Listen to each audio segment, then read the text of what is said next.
Je faisais défiler Instagram distraitement, regardant les publications tout en finissant mon sandwich à la dinde, lorsque l'histoire de Sarah est apparue sur mon écran.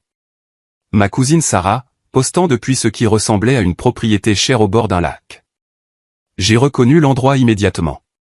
J'avais parcouru exactement cette location sur des sites de vacances il y a seulement 6 mois, rêvant de peut-être la réserver pour une escapade d'un week-end une fois que mes finances se seraient rétablies.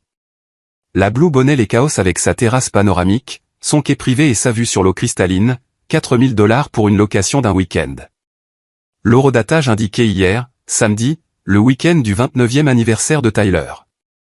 Mon estomac s'est noué en continuant à regarder. L'histoire suivante montrait oncle Marc grillant des steaks sur une immense cuisine extérieure.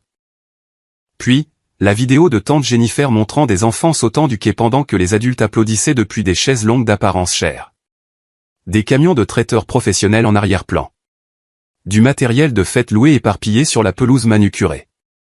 J'ai compté les têtes en faisant défiler d'autres publications. 25 personnes au minimum. Famille élargie.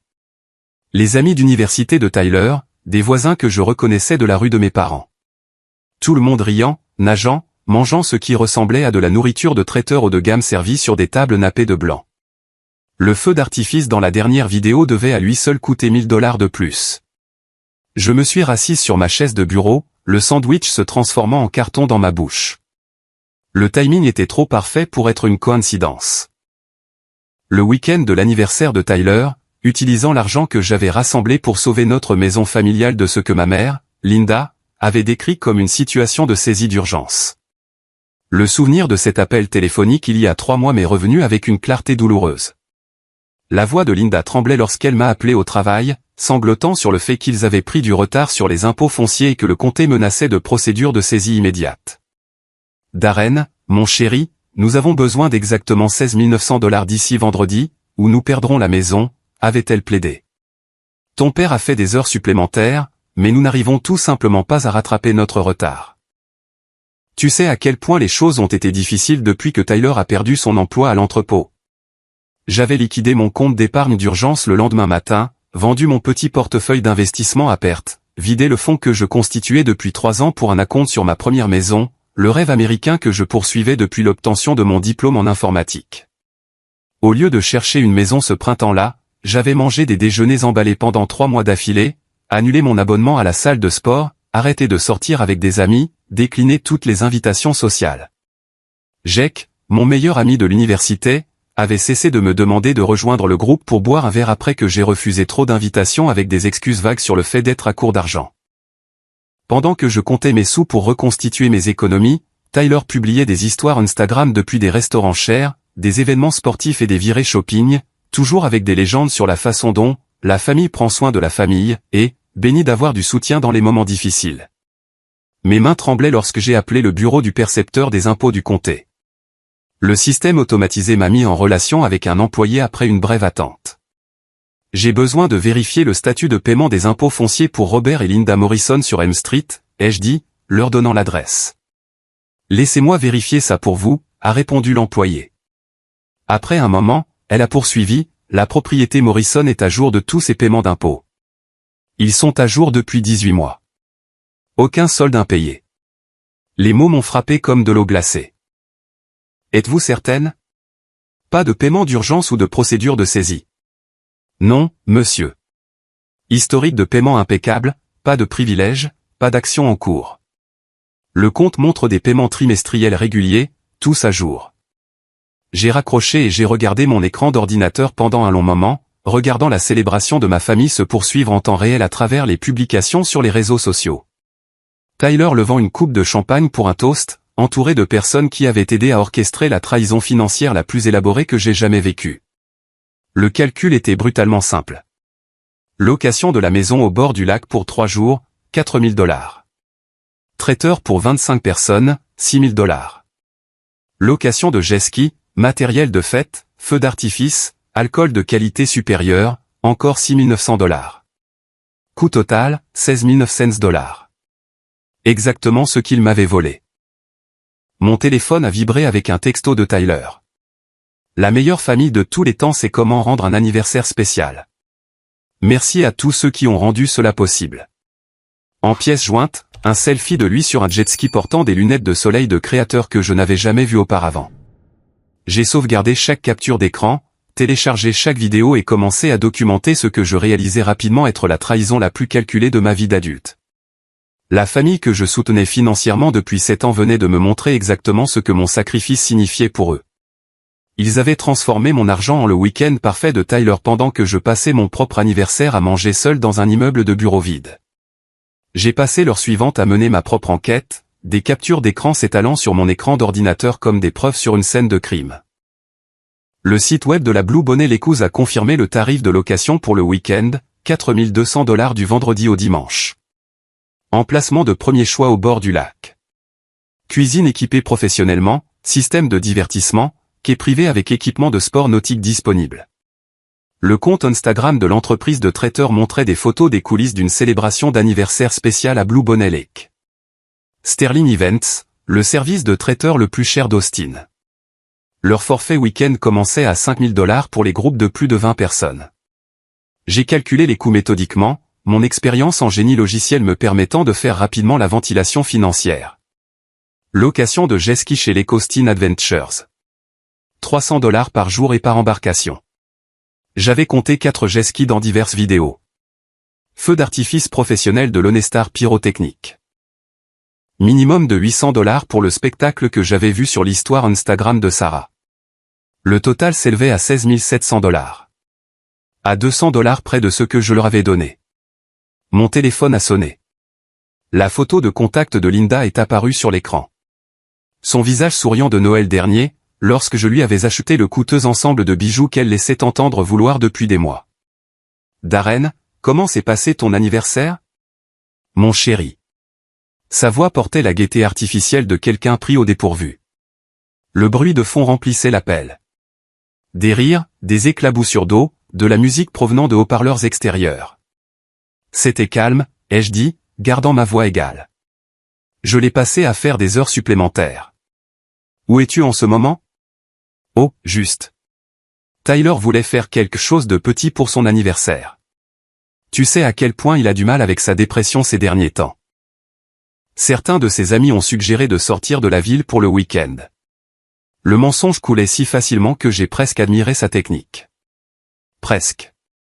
Ça a l'air cher pour quelqu'un qui est au chômage et déprimé. Une pause. Les bruits de fête en arrière-plan ont continué. Quelqu'un a crié que le match de volley-ball allait bientôt commencer. Eh bien, tu sais, ses amis ont cotisé. Tout le monde a contribué à quelque chose. Ce n'était pas vraiment notre idée. Tyler a eu des moments si difficiles depuis qu'il a perdu ce travail à l'entrepôt. J'ai ouvert le profil LinkedIn de Tyler pendant qu'elle parlait.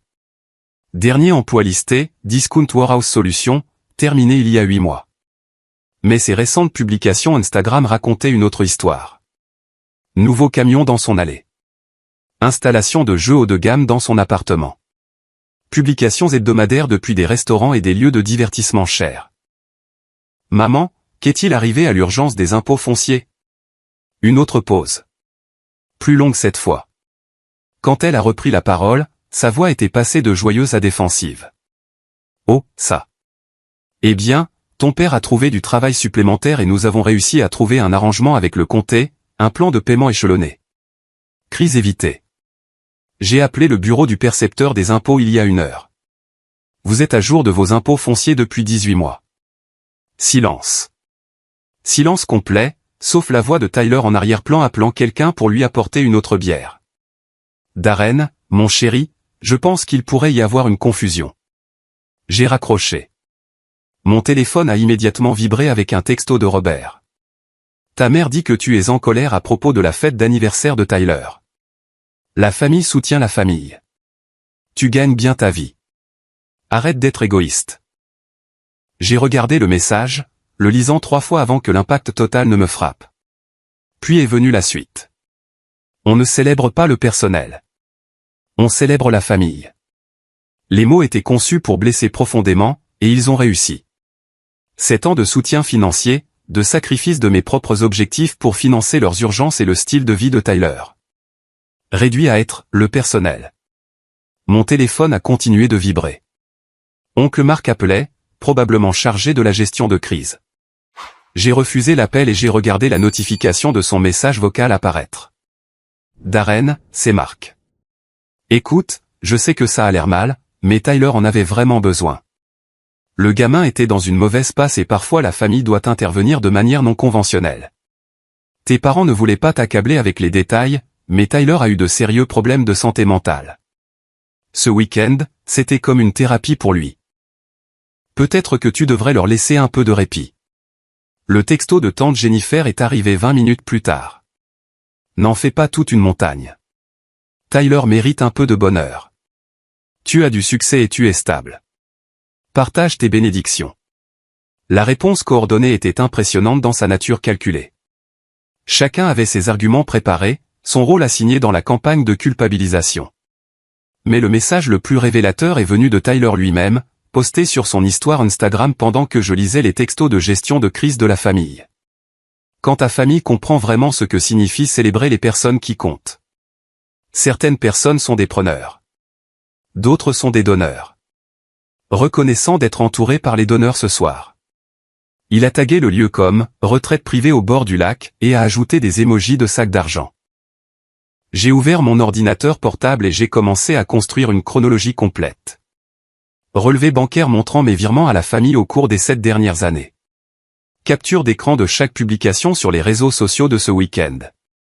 La conversation avec le bureau des impôts du comté, l'historique d'emploi de Tyler et les preuves Instagram de revenus non déclarés.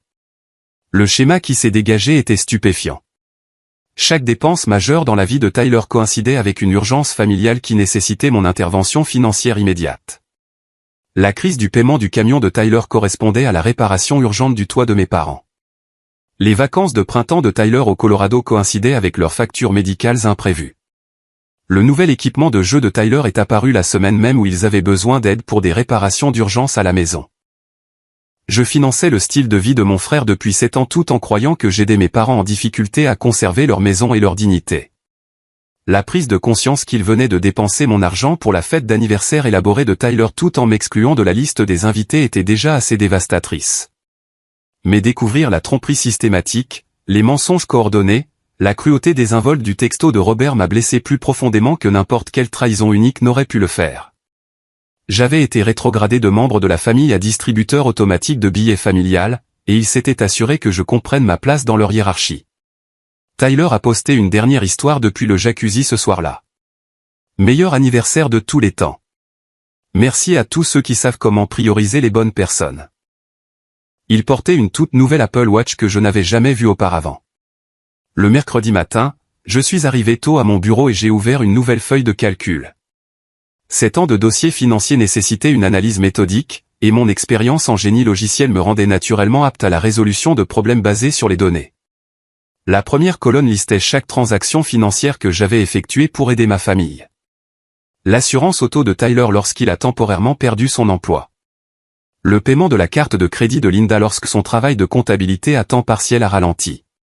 Les soins dentaires d'urgence de Robert que leur assurance ne couvrait soi-disant pas. Les frais de scolarité de Tyler pour ses 3 derniers semestres avant qu'il n'abandonne à 2 cours de l'obtention de son diplôme.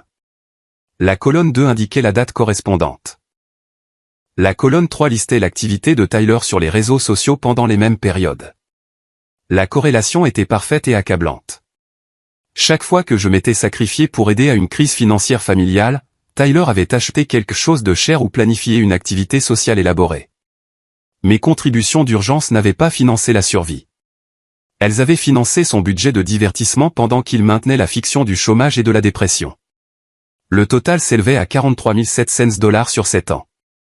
J'ai ouvert une nouvelle fenêtre de navigateur et j'ai commencé à rechercher les implications juridiques de la fraude financière au Texas.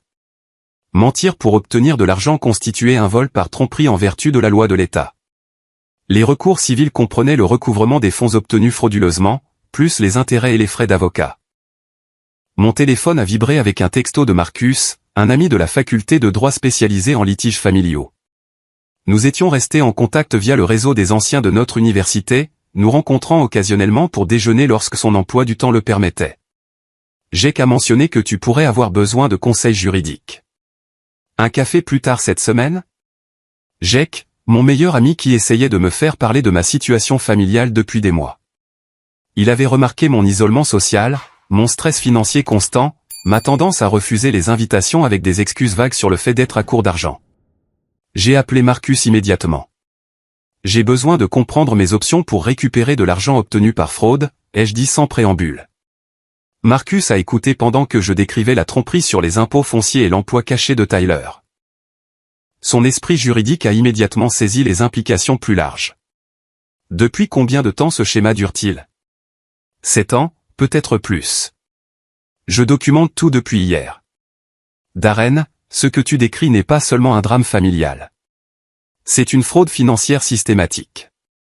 Plusieurs chefs d'accusation, potentiellement des accusations fédérales s'ils ont utilisé le courrier ou des communications électroniques entre États. Il s'est arrangé pour me rencontrer le jeudi soir afin d'examiner ma documentation et d'expliquer mes options juridiques. Le reste du mercredi, je me suis concentré sur la compréhension de mes enchevêtrements financiers avec ma famille. Le forfait de téléphonie mobile qui couvrait les appareils de Robert, Linda et Tyler, les arrangements de paiement automatique pour leur assurance auto, leurs services internet et leurs abonnements de streaming. Mon compte Amazon Prime qui leur fournissait une livraison gratuite pour leurs commandes hebdomadaires de produits ménagers. Plus inquiétant étaient les obligations de cosignature. J'avais oublié le prêt étudiant de Tyler de sa tentative universitaire inachevée, son prêt auto pour le camion qu'il avait acheté il y a 2 ans, son bail d'appartement dans un complexe qui exigeait des garanties parentales ou fraternelles pour les locataires sans historique d'emploi stable. J'étais légalement responsable des obligations financières de Tyler pendant qu'il vivait de l'argent obtenu frauduleusement et se présentait comme une victime des circonstances économiques.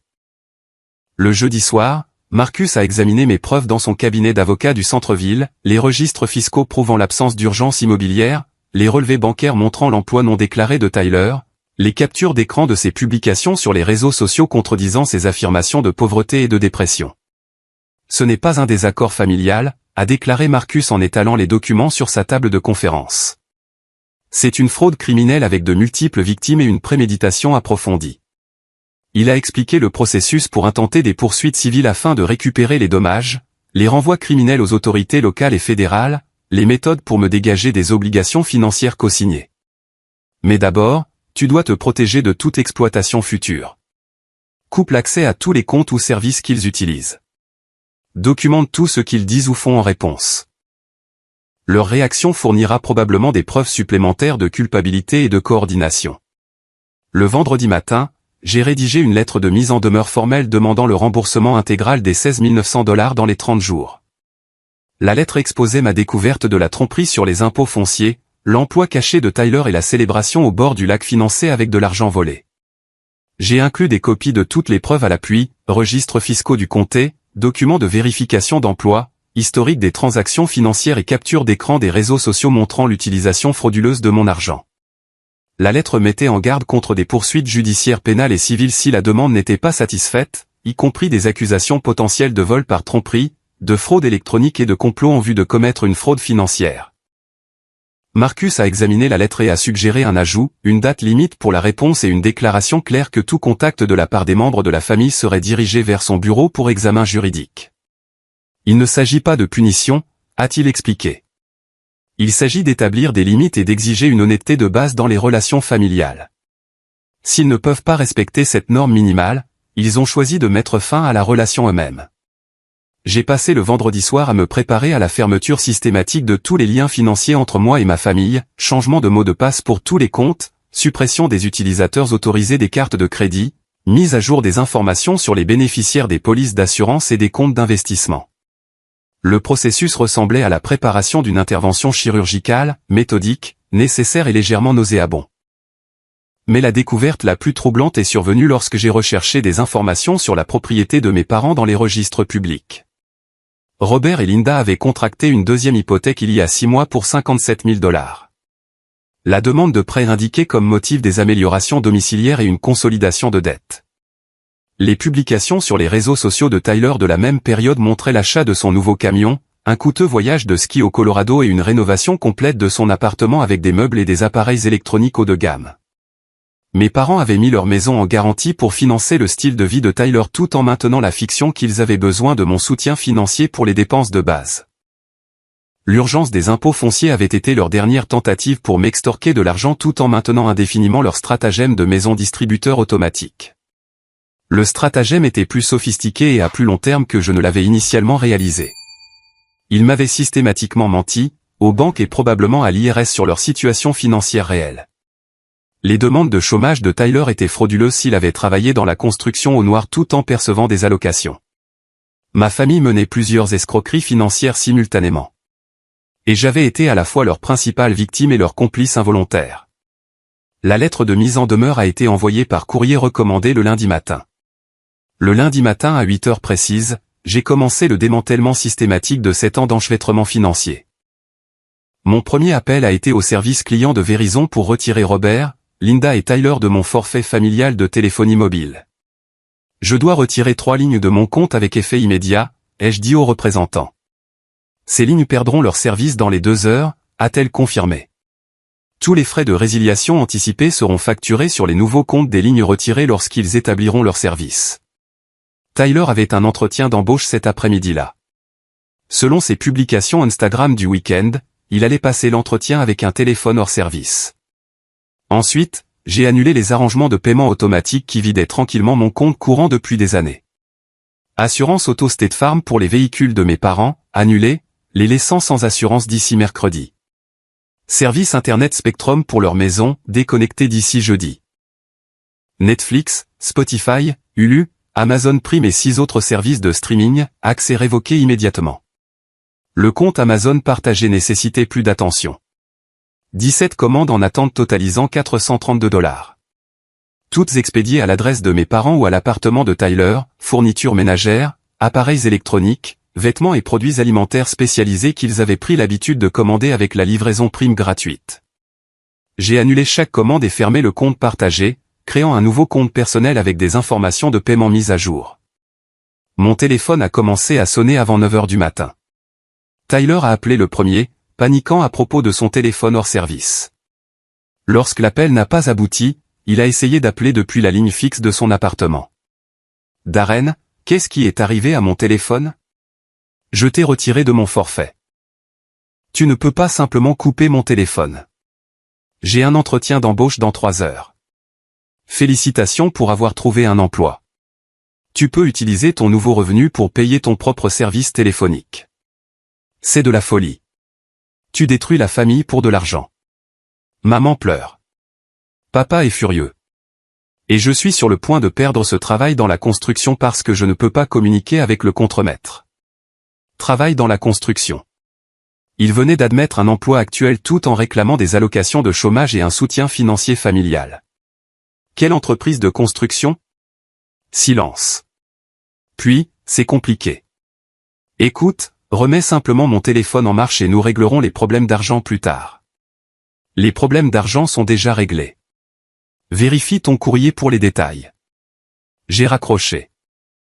Linda a appelé 20 minutes plus tard depuis son téléphone professionnel au service de comptabilité à temps partiel où elle prétendait gagner un revenu minimal. Darren, chérie, Tyler est dévasté.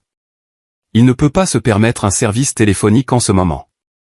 Et ton père ne comprend pas pourquoi tu es si vindicatif. Ne pouvons-nous pas régler ça en famille? Nous l'avons réglé en famille quand vous avez menti sur les impôts fonciers et volé mon argent pour la fête d'anniversaire de Tyler. Nous n'avons rien volé. Cet argent a aidé la famille pendant une période difficile. Tyler a lutté contre la dépression et le chômage. Parfois, les familles doivent faire des choix difficiles sur la façon d'allouer les ressources. Allouer les ressources, comme si j'étais une ligne budgétaire d'entreprise plutôt que son fils. Tyler vient de me parler de son travail dans la construction. Une autre pause. Il a fait quelques petits boulots ici et là. Rien de stable ou de fiable. Certainement pas assez pour vivre. Assez stable pour les paiements de camions, le loyer d'appartement et les fêtes d'anniversaire coûteuses. La réponse de Robert est venue par SMS. Fil ingrat coupant le service téléphonique familial comme un enfant mesquin. Ton frère est en difficulté et tu aggraves les choses. La famille reste unie dans les moments difficiles. Les messages ont continué d'arriver tout au long de la journée. Tante Jennifer a appelé pendant ma pause déjeuner pour expliquer que je surréagissais et que je détruisais l'unité familiale pour un malentendu. Oncle Marc a laissé un message vocal suggérant que j'avais besoin d'aide professionnelle pour mon obsession de l'argent et mon incapacité à pardonner les erreurs familiales. Tyler s'est présenté dans le parking de mon immeuble de bureau à 17h30, attendant près de ma voiture quand je suis parti du travail. Nous devons parler, a-t-il dit, me barrant le chemin vers la porte du conducteur. De près, Tyler avait l'air différent de sa présence sur les réseaux sociaux. Le célébrant d'anniversaire confiant du week-end au bord du lac avait été remplacé par quelqu'un de nerveux et de calculateur. Sa nouvelle Apple Watch captait la lumière fluorescente du plafond du garage. Belle montre, ai-je dit. Il a baissé les yeux, gêné. C'était un cadeau d'amis. Les mêmes amis qui ont payé pour la maison au bord du lac? Darren, écoute, je sais que tu es en colère de ne pas avoir été invité à ma fête. Ce n'était pas ma décision.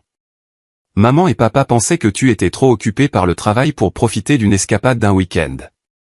Le mensonge était si manifestement répété que j'ai failli rire. Ils pensaient que j'étais trop occupé pour assister à la fête que j'ai payée. Tu n'as rien payé. Cet argent est allé aux impôts fonciers, comme maman l'a dit. J'ai sorti mon téléphone et je lui ai montré les registres fiscaux du comté que j'avais capturés.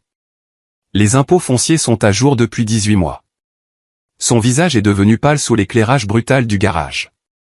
Peut-être qu'il y a eu une confusion sur le timing. Tyler, je suis au courant du travail dans la construction. Je suis au courant des paiements en espèces que tu as cachés. Je suis au courant de la fraude au chômage et de l'histoire de fausse dépression. Il a reculé, sa façade confiante se fissurant complètement. Je ne sais pas ce que tu penses savoir, mais tu te trompes. J'ai eu des difficultés, et la famille m'a aidé à traverser une mauvaise passe. C'est ce que font les familles. Les familles ne mentent pas sur la saisie pour voler de l'argent à leurs enfants. Ce n'était pas du vol. C'était une allocation de ressources basée sur les besoins. Tu gagnes bien ta vie, moi non. Simple calcul. Allocation de ressources. La même expression que Linda avait utilisée. Tyler, tu as 29 ans. Tu vis de mes revenus depuis 7 ans tout en prétendant être au chômage et déprimé. C'est de la fraude, pas du soutien familial. Il a essayé une approche différente, sa voix s'adoucissant pour prendre le ton manipulateur qu'il avait perfectionné au fil des ans. Darren, je sais que j'ai fait des erreurs. Je sais que je n'ai pas été le meilleur des frères, mais je te rembourserai un jour. Ne résilie simplement pas ma garantie de cosignataire pour le bail de mon appartement. Je serai sans abri sans cette garantie. Tu seras sans abri parce que tu commets une fraude depuis des années, pas parce que j'ai cessé de la permettre. Son masque est tombé complètement, révélant alors la colère pleine de droit sous la performance de la victime. Tu penses que tu es meilleur que nous parce que tu as un diplôme universitaire et un travail chic dans la technologie, mais tu n'es toujours que le fils de Robert Morrison de l'Est d'Austin. N'oublie pas d'où tu viens. Je viens d'une famille qui m'a appris l'honnêteté et le travail acharné. Je retourne à ces valeurs à partir d'aujourd'hui. J'ai déverrouillé ma voiture et je suis monté à l'intérieur, laissant Tyler seul dans le parking, appelant frénétiquement quelqu'un sur son nouveau téléphone coûteux. Ce soir-là, j'ai reçu la première vague de pression de la famille élargie. La cousine Sarah a publié un vague statut Facebook sur les membres de la famille avide qui oublient leurs racines et abandonnent leurs proches dans les moments difficiles. Oncle Marc a partagé un article sur l'importance de la loyauté familiale et du pardon. Le chat familial de groupe, que j'avais mis en sourdine il y a des mois en raison du drame constant, a explosé de messages critiquant mon égoïsme et la destruction des liens familiaux pour de l'argent. Mais la réaction la plus révélatrice est venue de Linda, qui a envoyé une série de SMS de plus en plus frénétiques à mesure qu'elle découvrait chaque service annulé. Internet est en panne et Spectrum dit qu'il a été déconnecté pour non-paiement. Netflix ne fonctionne pas. Il est dit que le compte est annulé. Amazon Prime a disparu et toutes nos commandes ont été annulées. Darren, tu punis ton père et moi pour les erreurs de Tyler. Ce n'est pas juste pour les gens qui t'aiment. Son dernier message est arrivé à 23 heures. Ton père dit que si tu continues ce comportement vindicatif, tu ne seras plus le bienvenu dans notre maison. L'argent est-il vraiment plus important que la famille?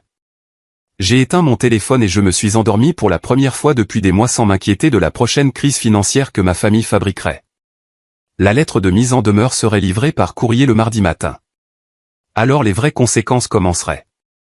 Le mardi matin a apporté la découverte que la tromperie de Tyler allait bien plus loin que la fraude à la fête d'anniversaire. Mon téléphone a sonné à 7 heures du matin avec un appel de Jennifer Walsh, directrice des ressources humaines chez Blue Bonnet Construction Service. Monsieur Morrison, je vous appelle au sujet de divergences dans la demande d'emploi de Tyler Morrison. Il vous a listé comme son superviseur direct chez TechWiz Solutions et a fourni une lettre de recommandation avec votre signature. Mon estomac s'est noué. Tyler n'a jamais travaillé dans mon entreprise. C'est ce que je craignais. Nous l'avons embauché en partie sur la base de sa vérification d'emploi montrant un salaire annuel de 78 000 $ travaillant sous votre supervision. Il a également soumis des fiches de paie de TechWiz Solutions couvrant les 6 derniers mois. Faux et usage de faux, usurpation d'identité. Tyler utilisait ma réputation professionnelle pour commettre des fraudes auprès de plusieurs employeurs et institutions financières. J'ai besoin de copies de tous les documents qu'il a soumis, ai-je dit. Cela fait partie d'une enquête sur une fraude en cours. Jennifer a envoyé les fichiers par email en 1 heure. Les fiches de paie fabriquées de Tyler montraient une attention impressionnante aux détails, imitant parfaitement le format de mon entreprise et incluant de fausses informations sur les retenues d'impôts. La lettre de recommandation portait une signature numérique qui semblait authentiquement la mienne. J'ai tout transféré immédiatement à Marcus, puis j'ai appelé mon propre service des ressources humaines pour signaler l'usurpation d'identité et protéger la réputation de mon entreprise. Nous devons vérifier que Tyler Morrison n'a jamais été employé ici et n'a aucune autorisation d'utiliser le nom ou le papier en tête de notre entreprise, ai-je dit à Sarah Chen, directrice de la sécurité de TechWiz. L'enquête interne a révélé que Tyler avait d'une manière ou d'une autre obtenu mon numéro d'employé, les informations de mon service et les détails de mon superviseur. Il avait créé tout un historique d'emploi fictif en utilisant des connaissances internes de mon lieu de travail. À midi, Marcus avait déposé des rapports préliminaires auprès de la division des crimes financiers du département de police d'Austin et du groupe de travail sur l'usurpation d'identité du FBI. L'implication fédérale est devenue nécessaire lorsque nous avons découvert que Tyler avait utilisé de faux documents d'emploi pour obtenir des prêts auprès de banques dans plusieurs États. Ce n'est plus un simple abus financier familial, a expliqué Marcus lors de notre réunion d'urgence. Tyler dirigeait une opération sophistiquée d'usurpation d'identité en utilisant vos informations personnelles et professionnelles. L'ampleur de la fraude s'est étendue tout au long de la semaine alors que les enquêteurs suivaient la piste papier. Tyler avait ouvert 3 cartes de crédit en utilisant mes informations d'emploi comme vérification de revenus de secours. Il avait co-signé des baux d'appartement pour des amis en utilisant de faux documents me présentant comme garant. Il avait même demandé des prêts automobiles au nom de connaissances en prétendant à des programmes de réduction familiale grâce à mes relations inexistantes avec les concessionnaires. Le mercredi après-midi a apporté la révélation la plus troublante. La détective Maria Santos de la division des crimes financiers de l'APD a appelé pour programmer une entrevue sur les activités criminelles plus larges de Tyler. Monsieur Morrison, votre frère semble diriger un réseau d'usurpation d'identité impliquant au moins 4 autres familles. Il facturait des frais pour aider de jeunes adultes à obtenir des prêts et des comptes de crédit frauduleux en utilisant les informations de leurs frères et sœurs qui réussissent. La nature systématique de l'opération de Tyler a choqué même les enquêteurs chevronnés en matière de fraude. Il avait tenu des dossiers détaillés sur les victimes potentielles, y compris une surveillance des réseaux sociaux pour suivre leur statut d'emploi et leur niveau de revenu.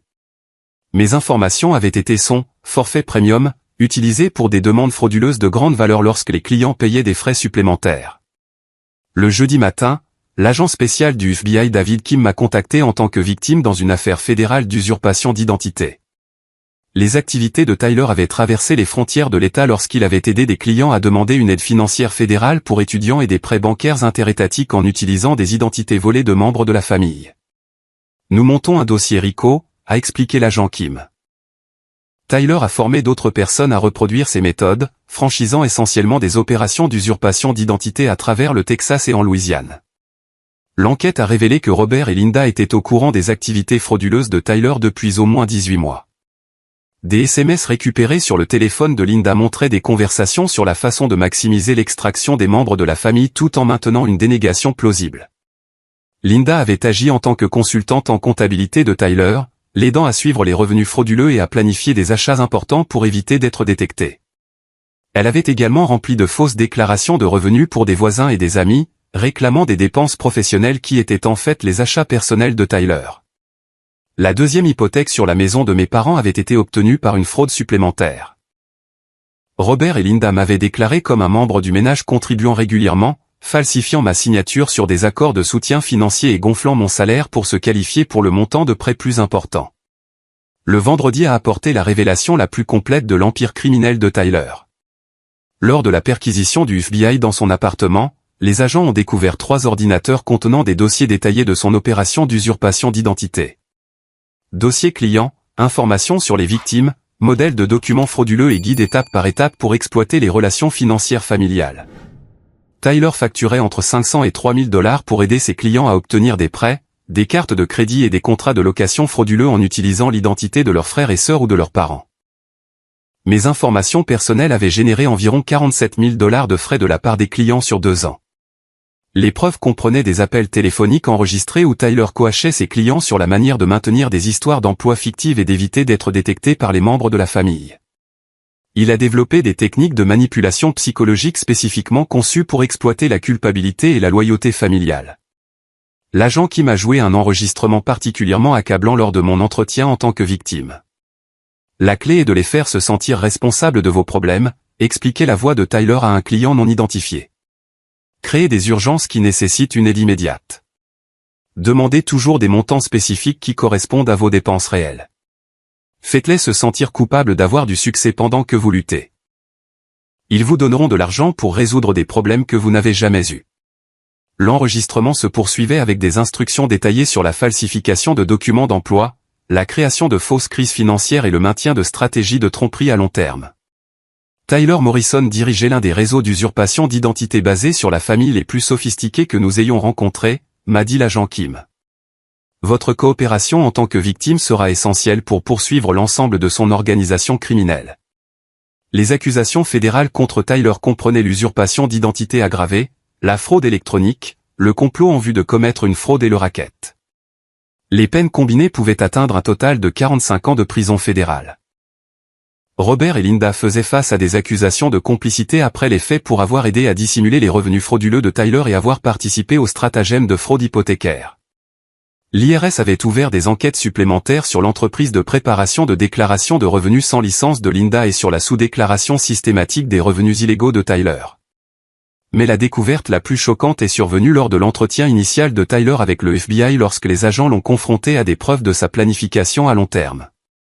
Tyler avait secrètement enregistré des conversations familiales pendant 3 ans, dans l'intention de les utiliser comme matériel de chantage si son opération de fraude était un jour découverte.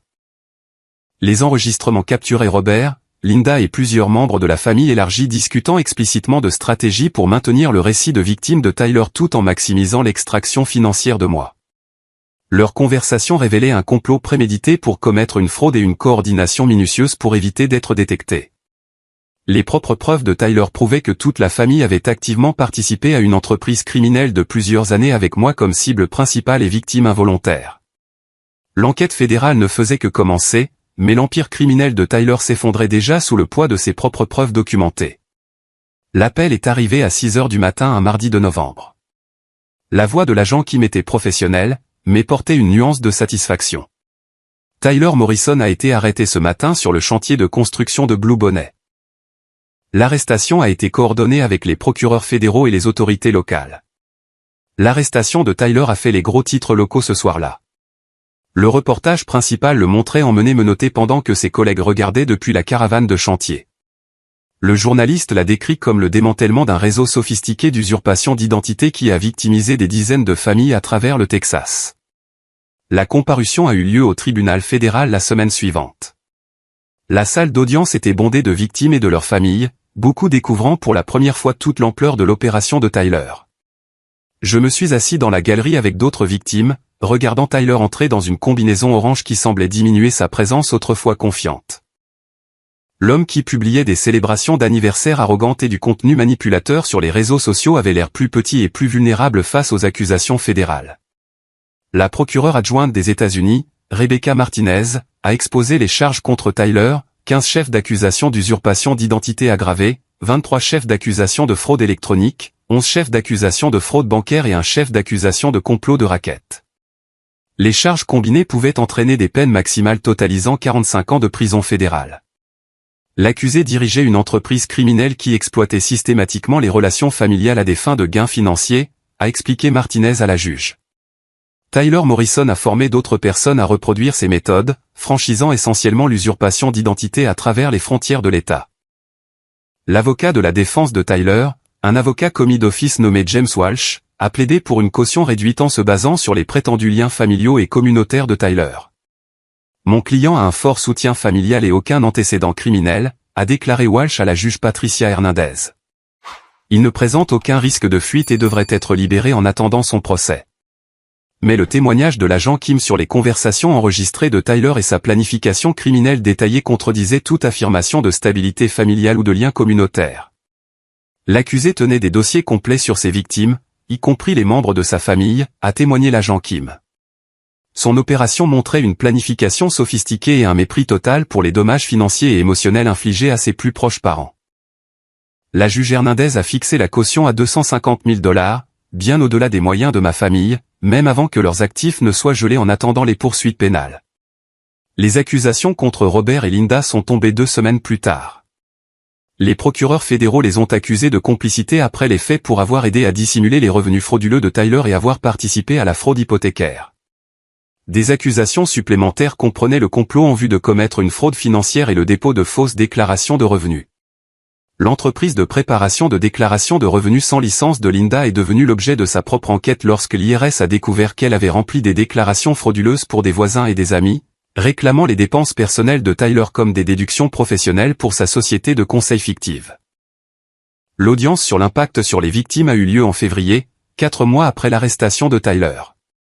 J'ai témoigné sur 7 ans de manipulation financière et sur l'impact psychologique de la découverte de la trahison systématique de ma famille. L'accusé et sa famille m'ont réduit à une source de revenus plutôt qu'à un membre de la famille, ai-je déclaré au tribunal. Ils ont créé des crises fictives pour m'extorquer de l'argent tout en se moquant de mes sacrifices dans mon dos.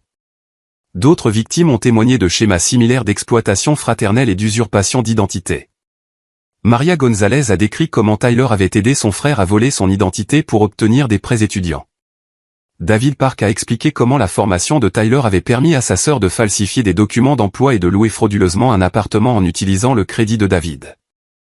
Le témoignage émouvant a révélé que l'opération de Tyler avait victimisé 37 familles à travers le Texas, la Louisiane et le Nouveau-Mexique. Les dommages financiers totaux dépassaient $347 000, sans compter les frais de conseil psychologique et de réparation de crédit. La stratégie de défense de Tyler s'est concentrée sur le fait de le dépeindre comme malade mental et manipulé par des criminels sophistiqués.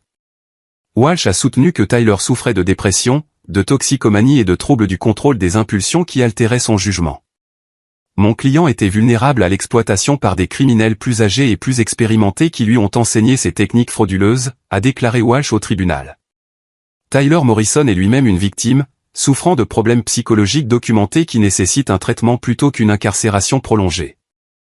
Mais les preuves de l'accusation contredisaient toute affirmation de déficience mentale ou de manipulation externe.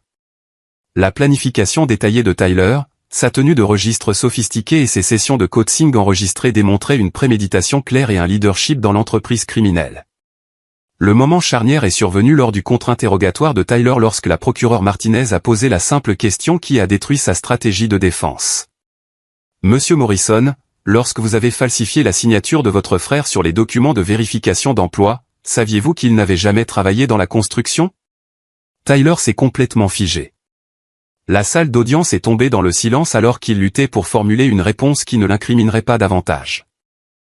La question était dévastatrice car elle obligeait Tyler à choisir entre admettre une préméditation approfondie ou avouer des crimes supplémentaires. S'il savait que je n'avais jamais travaillé dans la construction, ces faux étaient une fraude calculée. S'il ne le savait pas, il devrait expliquer comment il avait obtenu mes informations d'emploi détaillées pour d'autres documents frauduleux. Après près de 30 secondes de silence, l'avocat de Tyler a demandé une suspension de séance. Votre honneur, mon client a besoin de temps pour consulter son avocat avant de répondre. Mais le mal était fait. Le long silence de Tyler avait communiqué sa culpabilité plus efficacement que n'importe quel aveu n'aurait pu le faire. Le témoignage de Robert le lendemain a achevé de détruire la défense de Tyler. Au départ, Robert a maintenu le récit de la loyauté familiale, affirmant qu'ils avaient tous été victimes de la manipulation de Tyler. Mais lorsque les procureurs ont présenté des preuves des signatures falsifiées de Robert sur des documents hypothécaires frauduleux, il s'est complètement effondré. Tyler a dit que Darren ne le découvrirait jamais, a sangloté Robert à la barre des témoins. Il nous a convaincus que les enfants riches doivent soutenir leur famille, et que Darren était égoïste en économisant de l'argent pour lui-même au lieu d'aider Tyler à s'établir. Les enregistrements des conversations de Robert avec Tyler ont révélé une planification explicite pour utiliser mon succès afin de financer de manière permanente le style de vie de Tyler. Ils ont discuté de stratégies pour maintenir mon soutien financier tout en m'empêchant de remettre en question leurs histoires ou de découvrir les revenus cachés de Tyler. Le témoignage de Linda a été tout aussi dévastateur pour le cas de Tyler. Elle a admis avoir aidé Tyler à créer de faux documents d'emploi et avoir fourni des services d'impression professionnelle pour ses fausses références commerciales. Je pensais que nous aidions Tyler à prendre confiance en lui et à se remettre sur pied, a-t-elle témoigné en larmes. Je n'ai pas compris que nous commettions des crimes. Mais les conversations enregistrées ont montré la compréhension sophistiquée de Linda du stratagème de fraude et sa participation active à la planification de stratégies de tromperie à long terme. La preuve la plus accablante est venue des propres conversations enregistrées de Tyler, jouées pour le jury lors des plaidoiries finales de l'accusation. Sa voix coachant ses clients sur les techniques de manipulation psychologique et les stratégies d'exploitation familiale a prouvé une intention criminelle systématique plutôt qu'un jugement altéré ou une coercition externe. La loyauté familiale est votre arme la plus puissante, expliquait la voix de Tyler à un client non identifié. Faites-les se sentir coupables de vous remettre en question. Créez des urgences qui nécessitent une aide immédiate. Soyez toujours la victime qui a besoin d'être secourue. Le jury fédéral a délibéré pendant moins de 4 heures avant de rendre des verdicts de culpabilité sur toutes les charges contre Tyler. Robert et Linda ont été reconnus coupables de complot et de fraude, mais acquittés des chefs d'accusation de racket.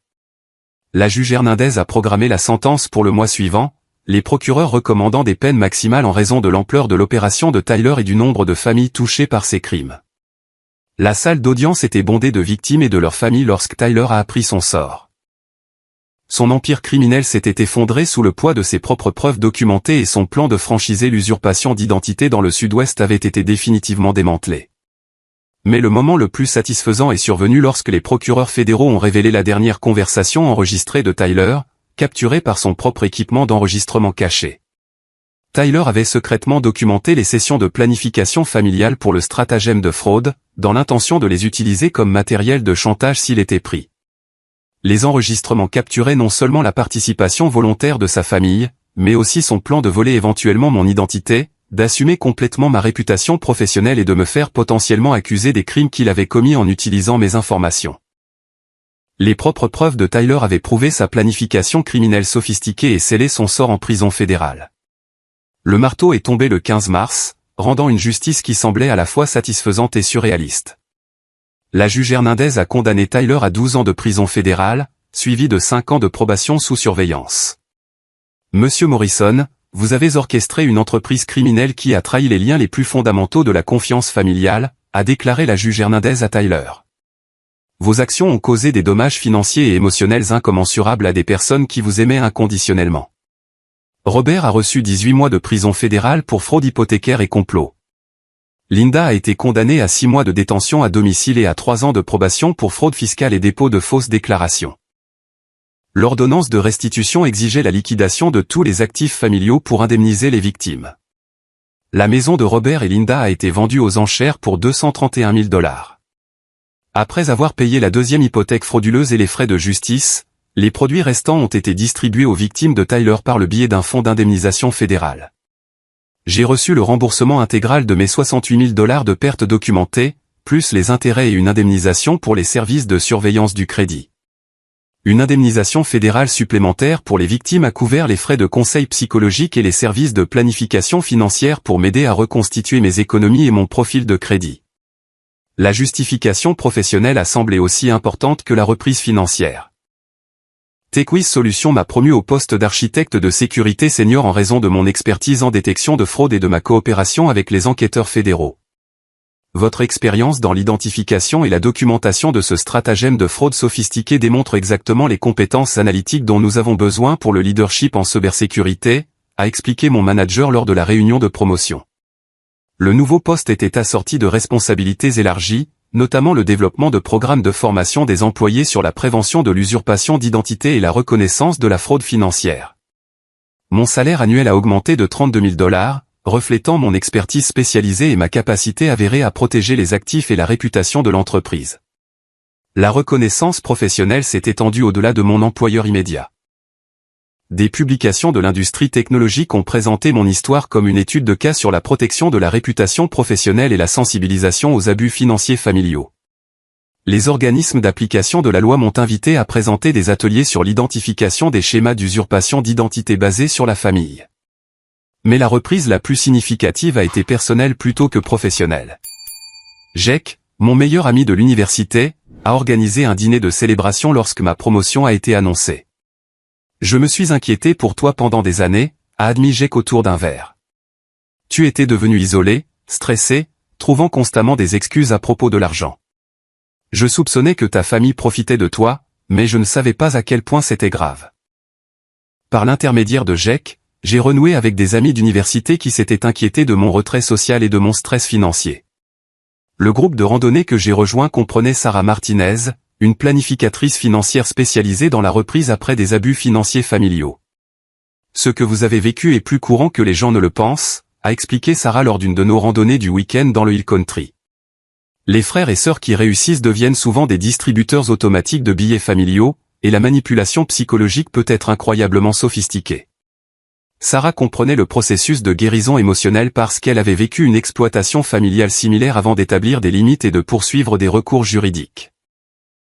Son expertise professionnelle et son expérience personnelle l'ont rendue particulièrement qualifiée pour m'aider à reconstruire des habitudes financières saines et des schémas relationnels. 6 mois après la condamnation de Tyler, j'ai acheté ma première maison.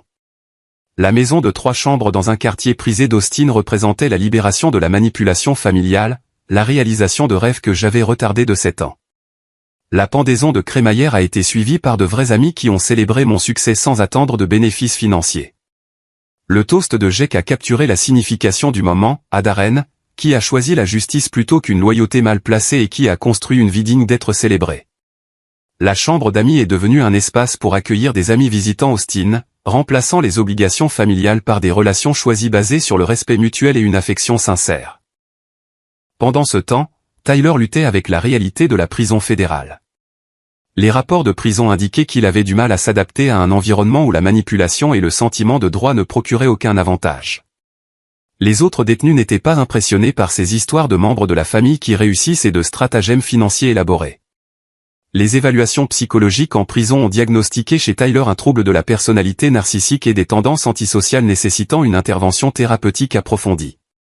Ces problèmes d'adaptation comprenaient de multiples incidents disciplinaires et des conflits avec le personnel et les détenus. Robert et Linda ont fait face à leurs propres conséquences sévères au-delà des peines pénales. Ils ont perdu leur maison familiale, ont été confrontés à l'isolement social dans leur quartier et ont lutté avec des emplois au salaire minimum en raison de condamnations pénales empêchant l'octroi de licences professionnelles. L'impact communautaire plus large s'est étendu au-delà de notre famille immédiate. Les banques locales ont mis en place des procédures de vérification d'identité supplémentaires basées sur l'étude de cas de Tyler. Les unités de crimes financiers du FBI ont intégré notre cas dans les supports de formation pour les agents enquêtant sur les opérations de fraude basées sur la famille. Mes interventions dans les programmes commerciaux universitaires et les groupes de défense des victimes ont aidé d'autres familles à reconnaître et à échapper à des schémas de manipulation similaires. Le cadre de guérison psychologique que j'ai développé avec des conseillers professionnels est devenu un modèle pour les programmes de reprise après des abus financiers familiaux. Mais la transformation la plus profonde a été interne. La thérapie m'a aidé à comprendre que la dynamique familiale que j'avais acceptée comme normale était en fait une manipulation psychologique sophistiquée conçue pour exploiter mon succès et ma générosité. Les familles saines célèbrent les réussites des uns et des autres sans exploitation, a expliqué mon conseiller. Ce que vous avez vécu était un abus émotionnel et financier déguisé en loyauté familiale. Apprendre à identifier les relations authentiques basées sur le soutien mutuel plutôt que sur une obligation financière unilatérale a nécessité un travail personnel approfondi. Les groupes de soutien pour les survivants d'abus financiers ont fourni une validation continue et des stratégies d'adaptation. La communauté de défense des victimes a adopté mon histoire comme preuve que choisir la justice plutôt que la complaisance peut guérir des familles entières et prévenir de futurs abus. Mon témoignage lors d'audiences législatives a contribué à renforcer les directives de poursuite de l'usurpation d'identité et les programmes d'indemnisation des victimes. 3 ans après la condamnation de Tyler, j'ai célébré mon 35e anniversaire avec un voyage de randonnée au Colorado. Le voyage a été financé par un compte d'épargne dédié au plaisir personnel plutôt qu'aux urgences familiales, représentant une indépendance financière totale vis-à-vis de la manipulation de ma famille. La célébration d'anniversaire comprenait des amis proches qui appréciaient ma compagnie plutôt que mes revenus, marquant l'anniversaire de ma libération de l'exploitation et le début de relations authentiques bâties sur la confiance et le respect mutuel. Tyler est resté en prison fédérale, ayant perdu tous ses appels et faisant face à des accusations supplémentaires en Louisiane pour des stratagèmes de fraude interétatique. Son opération d'usurpation d'identité avait été définitivement démantelée, et ses plans de franchiser l'entreprise criminelle dans le sud-ouest avaient été remplacés par une incarcération fédérale et des paiements de restitution obligatoires. Robert et Linda vivaient dans un petit appartement, travaillant dans des emplois de vente au détail au salaire minimum pour payer la restitution en cours et subvenir à leurs besoins sans les revenus hypothécaires frauduleux auxquels ils s'étaient habitués. Leur cercle social s'était dissous lorsque les voisins avaient découvert leur participation au stratagème criminel de Tyler. Les relations familiales élargies avaient été durablement modifiées par les poursuites pénales. Plusieurs membres de la famille faisaient face à des poursuites civiles pour leur participation au stratagème de fraude de Tyler, tandis que d'autres m'ont contacté en privé pour s'excuser d'avoir permis son comportement et ont exprimé un remords sincère pour leur rôle dans mon exploitation. Mon histoire est devenue un récit édifiant, aidant des centaines de familles à reconnaître et à échapper à une manipulation similaire, démontrant que les abus financiers familiaux touchent les professionnels qui réussissent dans toutes les industries et tous les milieux sociaux. L'affaire fédérale a établi des précédents juridiques pour la poursuite de l'usurpation d'identité basée sur la famille et a fourni aux organismes d'application de la loi des lignes directrices complètes pour enquêter sur les stratagèmes de manipulation sophistiqués déguisés en demande de soutien familial. Plus important encore, j'ai appris que les vraies relations familiales sont bâties sur le respect mutuel plutôt que sur l'exploitation financière. Choisir la justice plutôt qu'une loyauté mal placée a créé un espace pour des connexions authentiques avec des personnes qui me valorisaient en tant que personne plutôt qu'en tant que source de revenus. Le courage d'exiger l'honnêteté et le respect dans les relations familiales a inspiré d'autres à établir des limites similaires, créant des effets d'entraînement de guérison dans plusieurs familles touchées par l'opération criminelle de Tyler. Sarah et moi avons célébré nos fiançailles 2 ans plus tard, construisant une relation fondée sur la confiance, le soutien mutuel et des valeurs partagées plutôt que sur la dépendance financière ou l'exploitation. Notre partenariat représentait la guérison émotionnelle qui est devenue possible lorsque j'ai cessé d'accepter les abus déguisés en loyauté familiale. La profonde leçon de vie qui a émergé de cette expérience douloureuse a été profonde, permettre un comportement destructeur au nom de la loyauté familiale empêche en fait une véritable guérison et croissance. Le véritable amour exige l'honnêteté, la responsabilité et le respect mutuel. Parfois, le plus grand acte d'amour est de refuser de participer à l'autodestruction de quelqu'un, même lorsque cette personne est de la famille. La véritable prospérité vient de la construction de relations authentiques avec des personnes qui célèbrent votre succès plutôt que de l'exploiter. Les limites financières sont essentielles pour la santé émotionnelle et la réussite professionnelle ne signifie rien sans des relations personnelles basées sur la confiance plutôt que sur l'obligation. Le système judiciaire a fonctionné exactement comme prévu, protégeant les victimes et tenant les criminels responsables, quelles que soient les relations familiales. Les procureurs fédéraux et les organismes d'application de la loi ont démontré qu'une fraude financière sophistiquée ne peut pas être déguisée en drame familial ou en rivalité fraternelle. Mon expérience a prouvé que choisir la vérité plutôt que le confort, la justice plutôt que la commodité peut guérir non seulement les victimes individuelles, mais des communautés entières touchées par des abus systématiques. Le courage d'exposer l'opération criminelle de Tyler a empêché des dizaines d'autres familles de subir une exploitation et un traumatisme similaire. La justice rendue avec compassion crée des opportunités de guérison pour toutes les personnes impliquées, tandis que permettre un comportement criminel ne garantit qu'une victimisation continue et des dommages communautaires plus larges. L'aspect le plus satisfaisant de cette résolution a été de découvrir que des relations familiales authentiques sont possibles lorsqu'elles sont bâties sur l'honnêteté plutôt que sur la manipulation. Les amis qui sont devenus ma famille choisie célèbrent les réussites, fournissent un soutien sincère lors des défis et respectent les limites sans exiger de preuves financières de loyauté. La peine de prison fédérale de Tyler lui a fourni des opportunités de traitement psychologique et de programmes éducatifs, conduisant potentiellement à une véritable réadaptation plutôt qu'à un comportement criminel continu. Ces paiements de restitution obligatoires ont assuré que les victimes recevaient une indemnisation tout en renforçant les conséquences financières de ces choix. La transformation de ma vie, de victime d'exploitation financière à expert en prévention de l'usurpation d'identité, a démontré que des expériences traumatisantes peuvent devenir des sources de force et de services communautaires lorsqu'elles sont traitées avec un soutien professionnel et une justification juridique. Merci d'avoir écouté mon histoire de trahison familiale, de justice légale et de reprise personnelle. Cette expérience m'a appris qu'une vraie famille soutient vos rêves plutôt que de voler votre argent, célèbre votre succès plutôt que d'exploiter votre générosité, et choisit l'honnêteté plutôt que la manipulation chaque jour. Avez-vous déjà vécu des situations où des membres de votre famille traitaient votre succès comme leur droit automatique à un soutien financier? Avez-vous eu du mal à établir des limites entre aider la famille et permettre un comportement destructeur? J'aimerais entendre vos pensées et vos expériences dans les commentaires ci-dessous.